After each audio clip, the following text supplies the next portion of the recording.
So I'm going to show you how to put away the garden harvest so that you can store it and eat it for Thanksgiving dinner.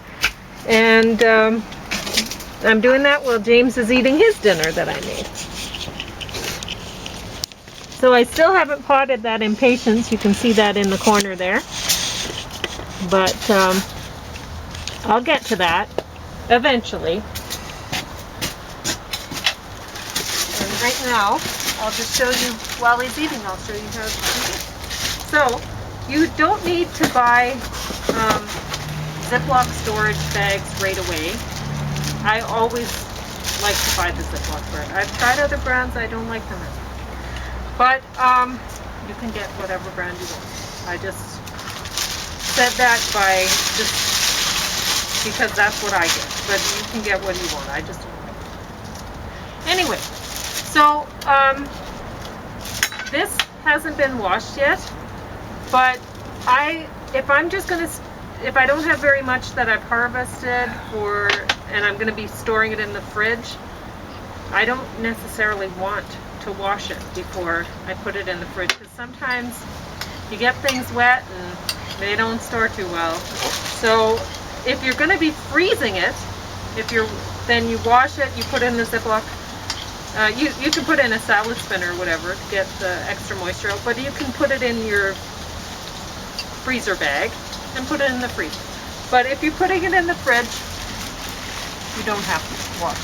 So this is pretty clean, though. It's probably better if you don't. Yeah, I think it's better not to. So this stuff's pretty clean because we had some good rain, and a lot of it, and so it looks like it's been washed, and I guess it has been by the rain. But then the rain dried out. And boy, I love some of these leaves. They're really beautiful. I used 2 different kinds of Swiss chard, and I can't remember what this one was, but it's very beautiful too, with the red veins. And, it almost looks like a beet green. Well, this is awesome. I love this one with the orange. Well, that's different, isn't it? That's very pretty. But that one's a part of the bright light Swiss chard.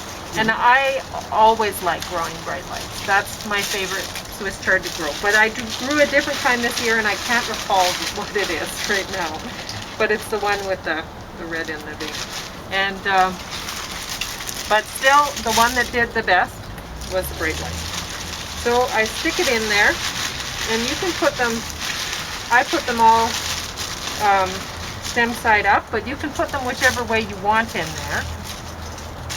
I like to arrange them so that they are the stems all point one way. You can do it one way or the other, but I like them with the stems up personally. So then I take it, once they're in there, and I push it down and then just put the twist tie on. And that's just fine for going in the fridge, just like that. So that's all done. That's ready for the fridge. Now, with the marrow squash, well, that's done too. That just goes in the fridge. So that one's ready to go. Stuff like that stores so well, eh? Yeah.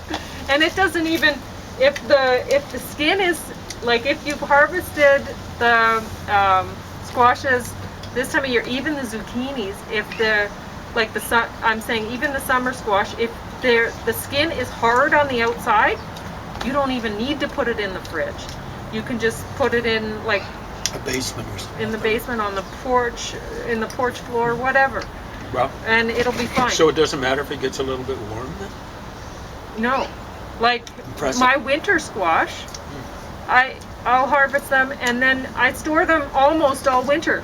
We'll be eating them like April sometimes. Like honestly, sometimes they last a long time. You just have to check. So every once in a while you pick up your winter squash and you look at it. Does it seem like it's starting to go? Well, then you got to use it, right? But so some of them, they might not even keep until December. But other ones last a long time. You just have to keep looking at them and make sure they're okay. So now we get on to the tomatoes. You'll go through and you go, okay, well this one's about ready. This one's really ready. So you go through your tomatoes and you pick out the ones that are ready and you just set them aside.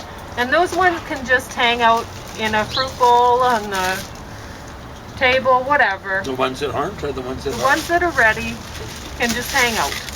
So, or if they're even just about ready, they can just hang out. So But the ones that are, I shouldn't have reached like that. That's not good to reach.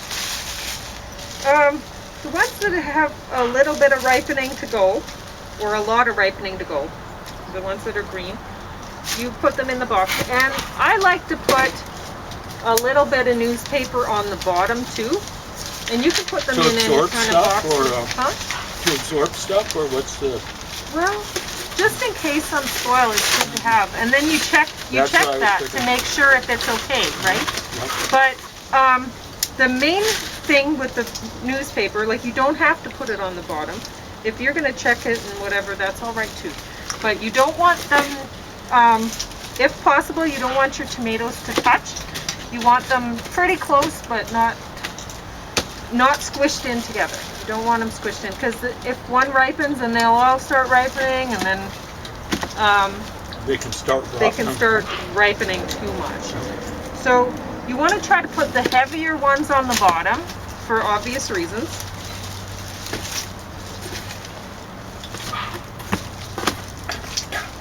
And there we go, that's about tight enough. And then you take some newspaper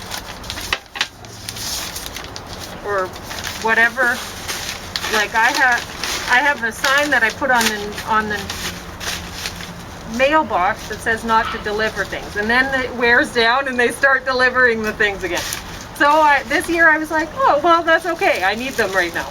So I'm just for newspaper. Yep, just for this. So I still haven't done my peat bale row, but for the tomatoes I haven't harvested them, but I'll do that later today. And oh, James put some little ones in here.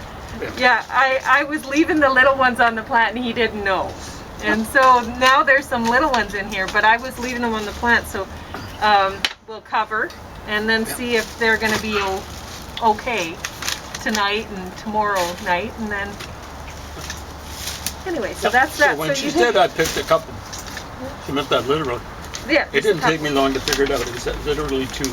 Yeah, and then you figured out that I hadn't missed them. I was doing this. So anyway, now you take your paper and you kind of tuck it in there, because you want these guys to be covered up, because you want them to ripen in the dark.